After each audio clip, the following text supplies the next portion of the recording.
सभी का ब्रेक के बाद लगातार हम महापौल आपको दिखा रहे हैं। यूपी उत्तराखंड में किस तरह के आंकड़े महापौल में निकल करके सामने आए हैं। बीजेपी सत्ता के करीब दिखाई दे रही है। सबसे पहले उत्तर प्रदेश की बात करते हैं और हमारे इस महापौल में क्या आंकड़े यूपी की ओर इशारा कर रहे हैं। ये देखिए 235 से 249 सीटें भाजपा को मिलती हुई दिखाई दे रही है 2022 के विधानसभा चुनाव के लिए। सत्ता के काफी करीब, बहुमत का आंकड़ा बहुत आसानी से पार करती हुई बीजेपी और उसकी सहयोगी पार्टियां 235 से 249 सीटें ले जा सकती हैं। इसके अलावा आगे बढ़ेंगे हम, भाजपा के बाद समाजवादी पार्टी का आंकड़ा भी आप देखिए 137 से 147 सीटें, एसपी प्लस यानी सहयोगी दल मिलकर 137 से 147 सीटें अपने नाम कर सकते हैं। इसके अलावा अगली पार्टी की अगर हम बात करें तो एक एक करके तमाम आंकड़े हम आपको दिखा रहे हैं। समाजवादी पार्टी का परफॉर्मेंस 2017 से बढ़ा जरूर है, लेकिन बहुमत के आंकड़े से अपने सहयोगी दलों के साथ मिलकर भी वो पीछे है। बसपा का परफॉर्मेंस भी आप देखिए, सिंगल डिजिट में बसपा जा सकती है। पिछले बार से इस बार परफॉर्मेंस खराब हुआ है। बहुजन समाज पार्टी का सिंगल डिजिट में जा सकती है। कभी यूपी की सत्ता पर काबिज रही बहुजन समाज पार्टी 7 से 13 सीटों तक सिमट सकती है। सिंगल डिजिट में भी जा सकती है बहुजन समाज पार्टी। तो ये उत्तर प्रदेश का आंकड़ा रहा। कुल 403 विधानसभा सीटें 202 बहुमत के लिए चाहिए। बीजेपी प्लस बहुत आसानी से उसे अचीव करती हुई दिखाई दे रही है, जबकि समाजवादी पार्टी और उसके सहयोगी दल काफी पीछे हैं। तो उत्तर प्रदेश के बाद अब हम आपको दिखाते हैं महापौल का वो आंकड़ा जो उत्तराखंड में क्या इशारा कर रहा है। यहां पर भी देखिए बड़ी खबर यह है कि उत्तराखंड में भी बीजेपी सरकार बनाने के करीब जाती हुई दिखाई दे रही है। 37 से 41 सीटें बीजेपी को हासिल हो सकती हैं उत्तराखंड के विधानसभा चुनाव में, यानी एक बार फिर से सरकार दोहरा सकती है, रिपीट कर सकती है बीजेपी उत्तराखंड के अंदर। कांग्रेस की स्थिति देखिए, 24 से 28 सीटें मिल सकती हैं यहां कांग्रेस को, यानी 2017 में जब चुनाव हुए थे उस वक्त 11 सीटें कांग्रेस को हासिल हुई थी, तो उन सीटों में इजाफा हो सकता है, लेकिन सरकार बनाने से आंकड़ा पीछे है। और आम आदमी पार्टी पहली बार चुनाव लड़ रही है। 2 से 4 सीटें आम आदमी पार्टी को मिलती हुई उत्तराखंड के अंदर दिखाई दे रही हैं। तो पूरी क्लैरिटी से इस वक्त महापौल का यह आंकड़ा उत्तराखंड में यह इशारा कर रहा है कि बीजेपी सत्ता के करीब है, यानी एक बार फिर से उत्तराखंड में रिपीट कर सकती है।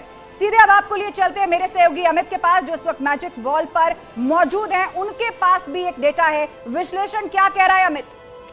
आस्था, उत्तर प्रदेश के चुनाव में जाति एक बहुत बड़ा फैक्टर है।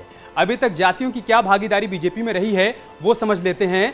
ग्राफिक्स के माध्यम से हम आपको बताते हैं कि सरकार में क्या भागीदारी रही है और साथ ही साथ पार्टी में क्या कुछ भागीदारी देखने को मिली है। अगर हम जातियों की बात करें तो आप देखिए 2019 के लोकसभा चुनाव की अगर हम बात करें तो ओबीसी 36.25% भागीदारी थी 2019 के लोकसभा चुनाव में बीजेपी के भीतर, जबकि एससी की बात करें तो 21.25% भागीदारी थी।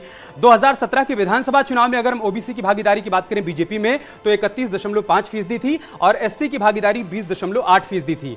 ओवरऑल अगर हम सरकार में भागीदारी की बात करें ओबीसी और एससी की तो आप देखिए 35.1% भागीदारी यूपी गवर्नमेंट में रही है ओबीसी की और एससी की भागीदारी रही है 12.9%।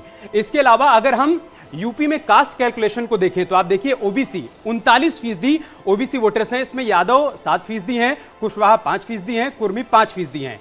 जनरल की बात करें 25% वोट आता है, जिसमें ब्राह्मण 10% हैं और ठाकुर 7% हैं। दलित की बात करें 20% वोट है, 10% इसमें से जाटव हैं और मुस्लिम की बात करें तो 16% जाटव हैं। इसी तरीके से अगर हम पश्चिमी उत्तर प्रदेश में जो जातियों का फैक्टर है वो क्या कहता है अगर उसको समझें तो ओबीसी यहां पर 31% है, जिसमें जाट 7% हैं, गुज्जर 5% हैं। जनरल की बात करें 23% हैं, ठाकुर इसमें से 10% हैं और ब्राह्मण इसमें 5% हैं। दलितों की बात करें पश्चिमी उत्तर प्रदेश में तो 17% हैं, इसमें जाटव 12% हैं। मुस्लिमों की जो आबादी है या यूं कहें कि उनका जो वोट बैंक है वो 29% है पश्चिमी उत्तर प्रदेश में।